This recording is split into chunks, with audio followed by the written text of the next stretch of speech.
Esta noche en Mesoamérica presentamos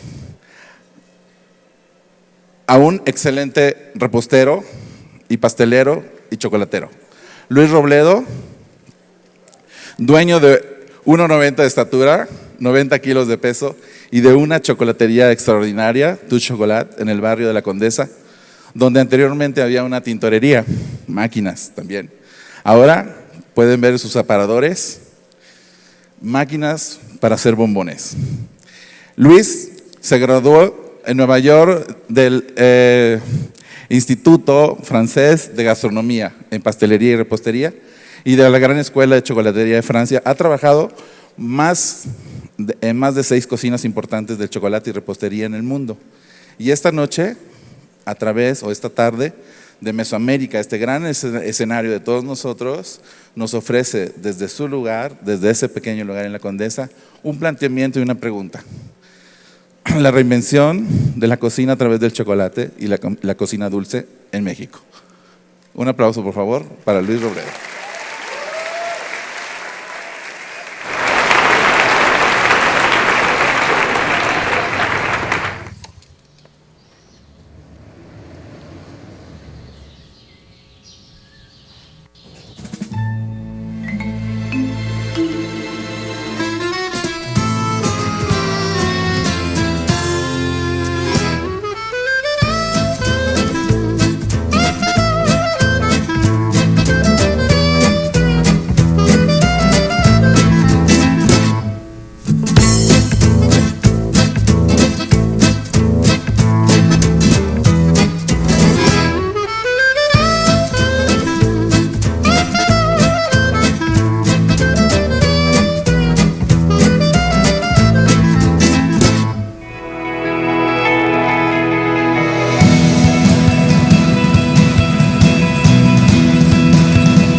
Muchas gracias.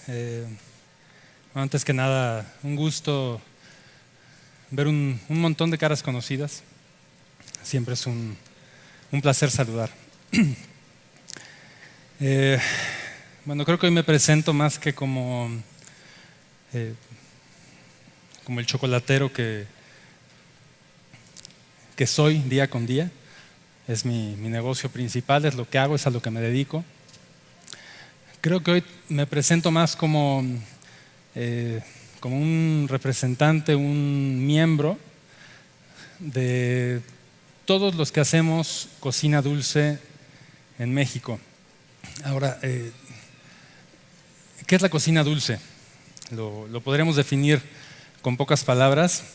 Son todos los que hacemos pastelería, chocolatería como yo, confitería, heladería, panadería dulce. Aquellos chefs que trabajan en las grandes cocinas de los hoteles, que le brindan amenidades y piezas artísticas a sus huéspedes. un cocinero dulce abarca muchas cosas, ¿no? Hace como unos 10 años yo logré entrar como chef de postres a uno de los restaurantes que para mí fue un ícono en su momento, que fue el restaurante Le Cirque en la ciudad de Nueva York, en donde afortunadamente el chef de postres tenía una jerarquía distinta, una jerarquía aparte. Era un chef que tenía un peso muy importante en toda la experiencia gastronómica de un restaurante que estaba colocado como un ícono en la ciudad. Cuando yo decido embarcar con mi proyecto personal, me doy cuenta que ese peso que recibía el cocinero dulce en los lugares donde yo había trabajado, al llegar aquí a México, todo se hacía más chiquito, ¿no? El cocinero dulce no era más que un empleado más del restaurante, y eso si el restaurante o el hotel tenía cocineros dulces. Simplemente es algo que hoy en día no, bueno, en esa época más todavía, pero es algo que no tenía ningún peso, ninguna importancia. Entonces decidí hacer un proyecto en donde en un determinado tiempo, en un determinado lapso de tiempo, la cocina dulce se convertiría en México en algo que para mí fue, en su momento hace 10 años, la mejor experiencia de mi vida. En estos años, y digo, los tenemos aquí alrededor nuestro, hay un gran auge por la cocina. Todos conocemos a los chefs, son chefs que tienen restaurantes famosos, restaurantes que ganan mucho dinero, que les dan mucho prestigio, que le dan mucho prestigio a la cocina mexicana, mucho. Este movimiento causa cada vez más interés, o hace que cause cada vez más interés en todos nosotros, yo me incluyo, ¿no? Cuando salen las guías gastronómicas, cuando salen las nuevas revistas, ¿no? Los escritores que se fijan en los chefs, los reporteros, los periodistas gastronómicos, generan ese interés. Y últimamente la cocina dulce ha empezado a crecer lentamente, ¿no? Cada vez más nos fijamos qué es lo que nos comemos, qué es lo que nos ponemos en la boca, ¿no? Mucha gente no estaba acostumbrada a hacer esto. Entonces, ¿cuál es el resultado de una cultura que no está bien informada de lo que consume? Y ahí me vino una pregunta. ¿En México comemos dulce en México o no? Sí, claro que sí, la respuesta es sí. El consumo de azúcar y de dulce es grande. Tenemos varias categorías, ¿no? Tenemos desde los dulces regionales, las franquicias de café que te venden el panqué, el muffin, ¿no? Tenemos la comida rápida con variedades de postrecitos. Tenemos todas las heladerías, ¿no? En especial las heladerías de yogurt que te quitan la culpa, pero ahí están vendiéndote mucho azúcar. Tenemos el carrito de los churros, de los buñuelos, los algodones de azúcar. O sea, bueno, básicamente el azúcar la vemos en todos lados. Ahora,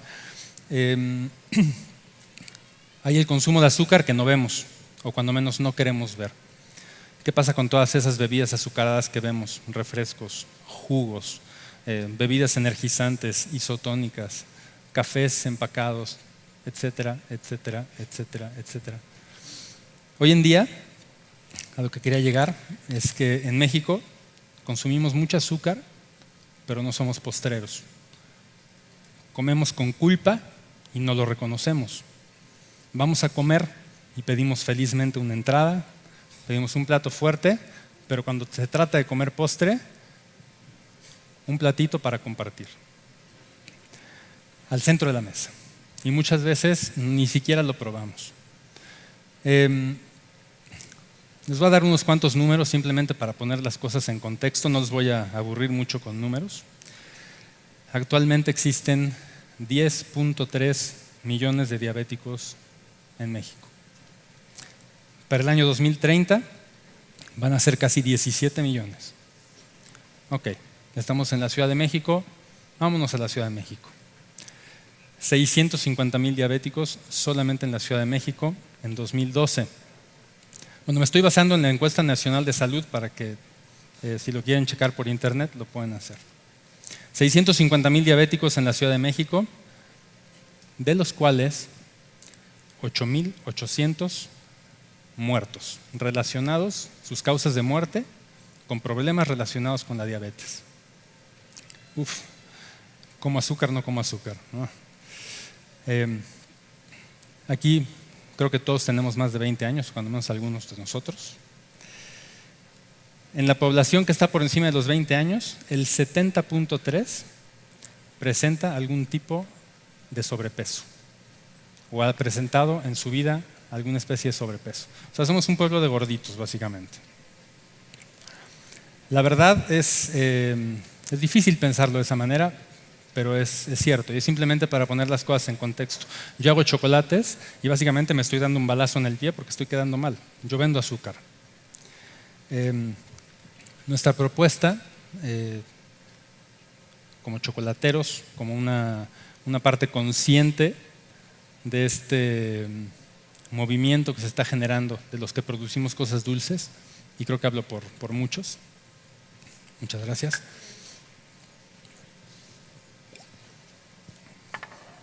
Es cómo podemos introducir el consumo racional del azúcar en nuestras dietas y en nuestra vida. Para mí recae en tres temas principales. El primero es la educación al consumidor, y no me refiero a que nosotros somos expertos y todos los demás no lo son o que no tienen conocimiento alguno. Simplemente es una cuestión en donde nosotros tenemos la obligación de informar qué es lo que ustedes van a comer. Ahora, yo hago chocolates. El chocolate es un ingrediente histórico en México, ¿están de acuerdo todos? Tenemos un apego histórico a él. Llevamos cientos y cientos y cientos de años desde que el cacao fue encontrado en México y después llevado a Europa para ser transformado en lo que hoy conocemos como el chocolate. En México se sigue trabajando ese cacao y se sigue comiendo de la manera que se hacía hace 500 años. Sigue existiendo. Tenemos un apego muy importante al chocolate y al cacao. Ahora, esa historia que nos dice que poco a poco, como pueblo, tenemos que retomar nuestras raíces y consumir el cacao y el chocolate de una manera racional, como se hacía hace 400 o 500 años. ¿Qué pasa? Como tal, cacao y chocolate, yo desde hace ya muchos años, y aquí agradezco a la gente con quien yo me formé, la gente que me enseñó a trabajar, la gente que me enseñó a procesar todas esas materias primas, les agradezco que me hayan hecho ver que el chocolate no es una golosina, es un alimento, y es un alimento muy completo. Es por eso que el nombre de la ponencia, yo no sabía cómo ponerle esta ponencia, sabía de qué quería hablar, pero creo que hoy en día lo que quiero decir es eso, tiene que haber una reinvención de cómo comemos un producto dulce, y a través del chocolate creo que puede ser una excelente solución. A todos nos gusta, o cuando menos a la mayoría nos gusta el chocolate. Ahora, el chocolate hoy en día es un commodity, es un producto que se vende de una manera masiva, muy grande, muy grande. Les voy a dar otros 3 datos más. 2.8 billones de pesos al año de ventas de chocolate solamente en el mercado food service. No estoy hablando del mercado de venta al público, solamente food service, o sea, lo que usamos los profesionales, lo cual representa 36,000 toneladas de chocolate al año, solamente en México. Ahora, el crecimiento anual es casi del 10%, o sea que son 3,600 toneladas este año 3.600 toneladas más que el año pasado y 7.200 más el año que viene. Es muy grande. Ahora, la cuestión del chocolate nos lleva a que es un ingrediente también un poco difícil de trabajar. Todos los cocineros, todos los chocolateros, los que están empezando con sus carreras, ¿no? Todos los chavos, todos los que están en la escuela, lo han visto. Es un ingrediente que hay que conocerlo. ¿Y qué es eso? Se llama profesionalizar lo que hacemos. Hoy en día, la industria requiere de una profesionalización que ya ocurrió en su momento con muchos de los cocineros, que hoy en día, como les comentaba, están teniendo mucho éxito. Ocurrió, por ejemplo, comparándolo con otras industrias, ya ocurrió con la industria del vino hace unos años, ¿no? Y el vino causa mucha curiosidad. Hay mucha gente que es profesional, amateur del vino, les gusta mucho y han profesionalizado una industria. El café es otro ejemplo perfecto, ¿no? Existen miles y miles y miles de propiedades que podemos hablar, tanto del vino como del café. Entonces mi pregunta aquí es, ¿por qué no del chocolate? Es un ingrediente que también tiene exquisitas propiedades como las tiene el vino y el café. Simplemente tiene azúcar en alta concentración, para algunos en menos concentración, para la opinión de otros. Ahora, para poner un poquito más claro a qué me refiero con el profesionalismo de los que trabajamos para un consumidor, nos fuimos a una guía de restaurantes por internet, sacamos al azar el nombre de 100 restaurantes, algunos eran de gama alta y otros eran de gama un poco más baja. Algunos eran cadenas, otros eran franquicias, otros eran independientes. Creo que sacamos una muestra bastante interesante y redondeamos el número a 100 restaurantes para que pudiéramos dar números concretos. Se hicieron 3 preguntas. La número 1 fue, ¿fabrica usted sus propios postres o los compra? Aquí el 72% de los restaurantes encuestados, o sea 72 restaurantes, compra postres, no los fabrica. De esos 28 que sí fabrican, el 92% no dedica un área específica para la fabricación o para el ensamble de sus postres. Solamente el 8% de esos 28 sí lo hace. Dedican un espacio en donde decimos, por aquí sale la cocina dulce. Tienen un refrigerador específico en donde decimos, de aquí es la cocina dulce. Aquí está el cocinero que les va a dar sus postres. Y número 3, ¿cuál es el postre más vendido? Esa la verdad es que de las 100 respuestas creo que fueron 90 diferentes, pero bueno. Entre los mencionados estuvieron el solemne y bien conocido crème brûlée, el flan napolitano, las crepas con cajeta, el 3 leches, no podía faltar, y diversos pies y tartas también fueron mencionadas, la tarta de manzana, tarta de frutas, pie de limón, etcétera, etcétera, etcétera. Esos postres son postres que llevamos conociendo en nuestros restaurantes, ustedes díganme, toda la vida, cuando menos de mis 40 años para acá. Aquí es donde entra un comentario y es pertinente mencionar las instituciones educativas. ¿Cómo podemos revertir este proceso de una cocina que es sin problemas? Hacer un pie, hacer un pastelito de chocolate.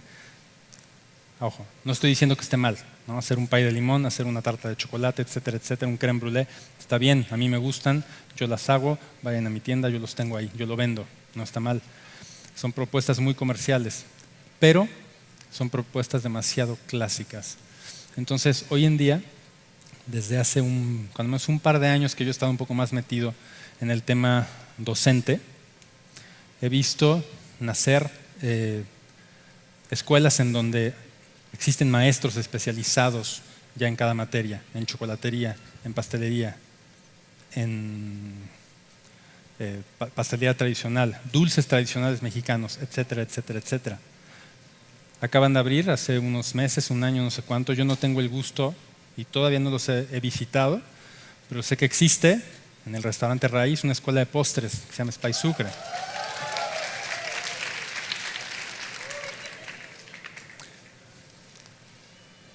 Ese aplauso creo que me dice que es un buen concepto. Yo no los conozco, pero sé que existe. Y esto es algo que para mí como profesional del medio me dice que existe un cambio que está sucediendo en torno a la cocina dulce.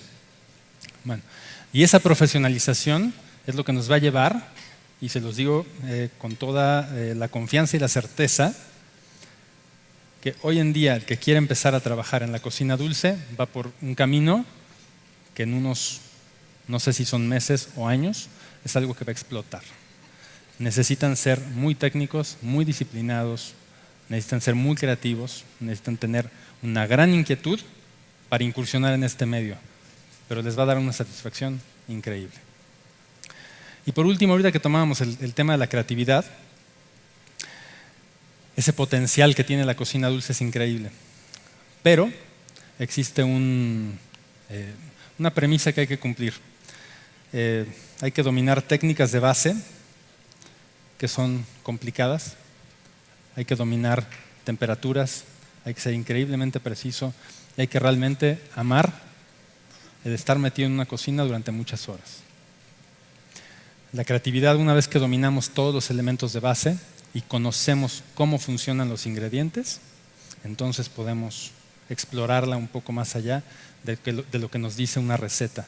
Hoy en día las recetas las encontramos en donde sea, ¿no? Si no me la da un amigo, la busco en Google. Si no la busco en Google, en algún momento me voy a encontrar con una receta. Pero desafortunadamente la cocina dulce no es un oficio de recetas, es un oficio de técnicas y de disciplina.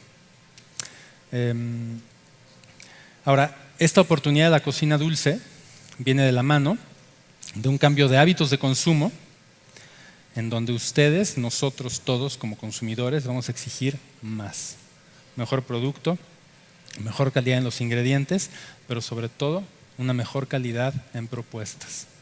Y cuando tengamos esa mejor calidad en propuestas, vamos a recibir mucho mejores productos de los cocineros dulces. Ahora, les voy a presentar la anatomía, la, digamos, radiografía de cómo nosotros en Tu Chocolat producimos una pieza que pesa entre 8 y 10 gramos, pero que lleva un estricto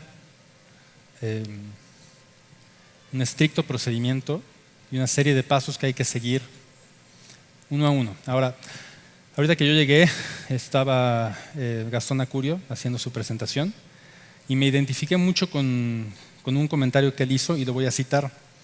El diseñar un plato o un menú, creo que fue lo que él comentó, es como contar una historia.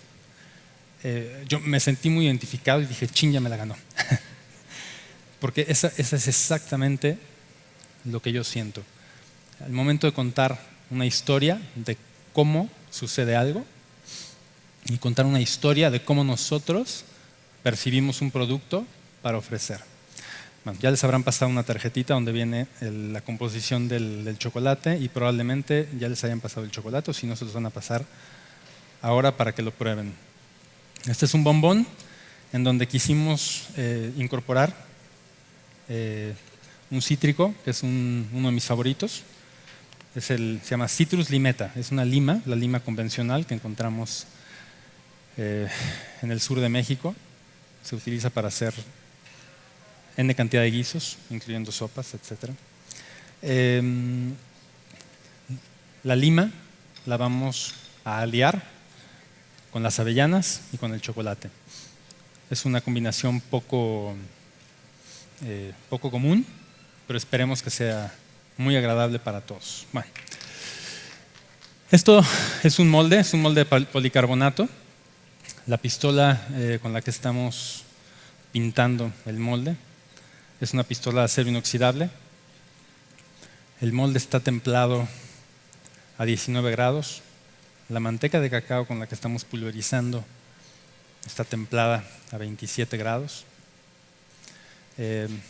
Y religiosamente tomamos la temperatura de nuestros moldes y tomamos la temperatura de nuestra manteca de cacao. No hay de otra.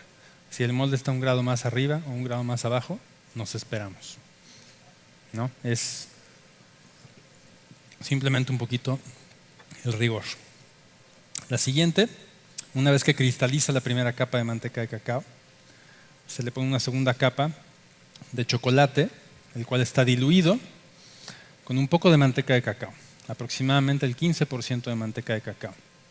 Ahora, como pueden ver, nosotros tenemos la filosofía de no utilizar colorantes o pigmentos artificiales. Están prohibidos en muchas partes del mundo desde hace años y nosotros creemos que no son benéficos. No los utilizamos ni los utilizaremos. Una vez que esta manteca de cacao cristaliza, procedemos a llenar el molde con chocolate precristalizado. Ese chocolate, dependiendo del tipo de chocolate que sea, existen marcas increíblemente buenas. Yo no estoy casado con ninguna de ellas. Estas marcas lo que hacen es ofrecer una gran variedad a los chocolateros y pueden utilizar la que a ustedes más les guste. Es como, ahorita también mencionando a Gastón, las papas. No sé cuántas papas o tipos de papas dijo que había. Es un poquito como después él lo comparó con el maíz, yo lo comparo con el chocolate. Hay un montón de coberturas de chocolate distintas. ¿Cuál usamos? La que nos parezca adecuada para el tipo de preparación que vamos a hacer.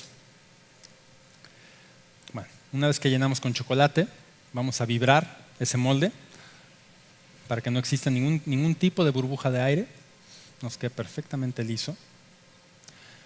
Y después, para crear una cavidad hueca dentro del molde, lo invertimos. Primero lo llenamos con chocolate, como pueden ver en esta diapositiva. Después, en la siguiente, lo invertimos y el chocolate escurre, creando entonces una cavidad en el molde. La técnica básica de la chocolatería. Ahora, otra cosa que controlamos es la temperatura ambiente. Nosotros no podemos fabricar un chocolate cuando tenemos una cocina que está o muy caliente o muy fría. En este caso, la temperatura de nuestro taller o de nuestro laboratorio tiene que estar entre 20 y 22 grados. A veces varía un poco.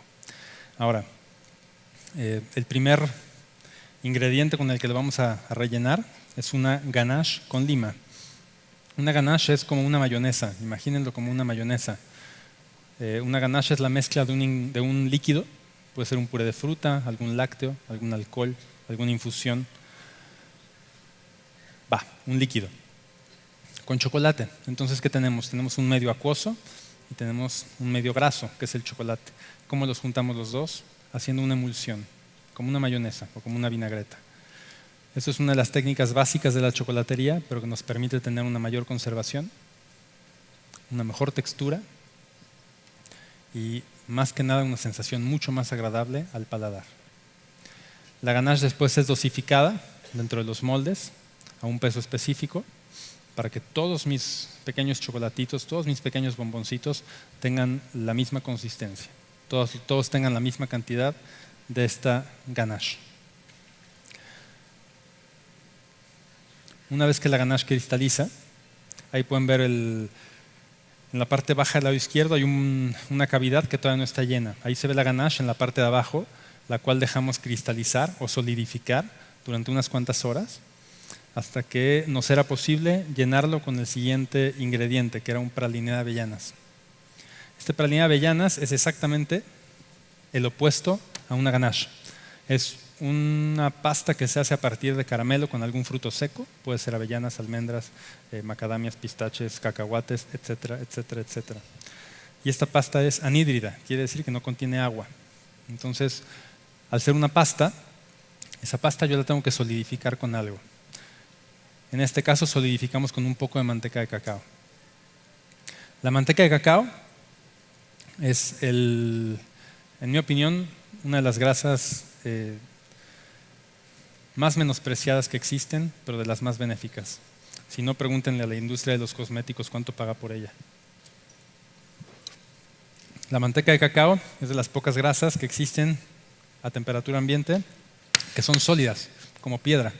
Entonces, al momento de combinarla con un ingrediente como un praliné, lo que va a generar es que ese praliné cambie de textura y se empiece a solidificar. por causa de la manteca de cacao. Bueno, una vez que el praliné solidifica, se tarda a la temperatura que les comenté entre 20 y 22 grados, normalmente lo dejamos cristalizar toda una noche. Entonces se pone una capa de chocolate. Lo que va a hacer esta capa va a ser sellar este molde, obturarlo, para que no le entre más aire a ese relleno y tenga yo un encapsulado perfecto de un producto, como es una ganache, un praliné, dentro de un molde con chocolate. Son técnicas básicas de la chocolatería. Una vez que cristaliza durante aproximadamente, nosotros los dejamos 12 horas, toda una noche más, los bombones, los chocolates están listos para salir de este molde. Ahora, ¿por qué yo logro que un chocolate salga de un molde? Un molde como ese es un molde que es completamente sólido, es un policarbonato rígido, es muy poco poroso. Entonces, al momento de que yo templo o precristalizo un chocolate y entra en contacto con este molde, el chocolate empieza a solidificar. Entonces, la solidificación del chocolate quiere decir que su temperatura empieza a bajar poco a poco. Como todo en la naturaleza, a mayor temperatura existe una expansión, a menor temperatura existe una contracción. Entonces, cuando el chocolate empieza a cristalizar y se empieza a contraer, llega un momento en que la contracción es tal que se desprende del molde y el chocolate cae, que es lo que está pasando en esta lámina. Ahora, normalmente un chocolate con estas características para nosotros tiene una vida, una duración, una vida de anaquel de no más de 20 días. Nosotros tratamos de hacer producciones pequeñas para que la vida de este chocolate sea corta y obligar a nuestros consumidores a que los coman rápido. ¿Por qué? Porque queremos ofrecer el mejor producto posible. Después, una vez que el chocolate está cristalizado, decidimos poner un ingrediente externo. En vez de poner una decoración que no brinde nada, que eso es algo también muy común en la cocina dulce y en la chocolatería, estamos acostumbrados a poner decoraciones que son completamente inútiles y que no brindan nada al plato. En este caso pusimos una pasta de fruta de lima. Es una mezcla de lima con puré de chabacano, la cual se cocina con azúcar, un poco de azúcar.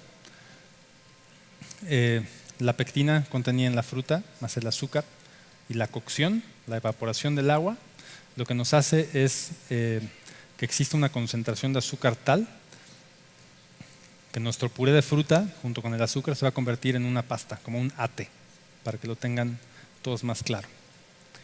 Esta pasta de fruta después se puede verter en un molde, se puede verter en un marco, se puede cortar, se puede cubrir con azúcar, se puede enrollar, se puede hacer básicamente lo que quieran con ella. Se puede utilizar de relleno para 1000 cosas, un pastel, una tarta, etc. Las pastas de fruta es una cocción de fruta y llegamos a alcanzar una textura a la que nosotros queramos. Puede ser lo más suave que queramos o lo más firme que queramos. En este caso es una pasta de fruta que llegó a una concentración de 72 grados, Brix. Entonces es muy suave, es como una pequeña gelatina. El equilibrio entre azúcar y ácido tiene que ser tal que al momento de ponerlo yo en mi boca, en mi paladar, no sea ni tan agresiva, pero tampoco sea tan dulce. De ahí su nombre, una pasta de fruta. Tiene que saber a fruta. Bueno, una vez que el bombón está terminado, ustedes ya lo probaron, espero.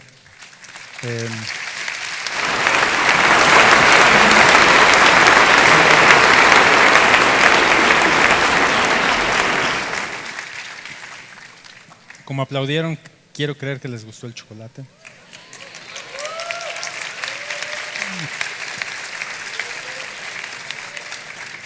Y no quería irme sin agradecer número uno a todos ustedes.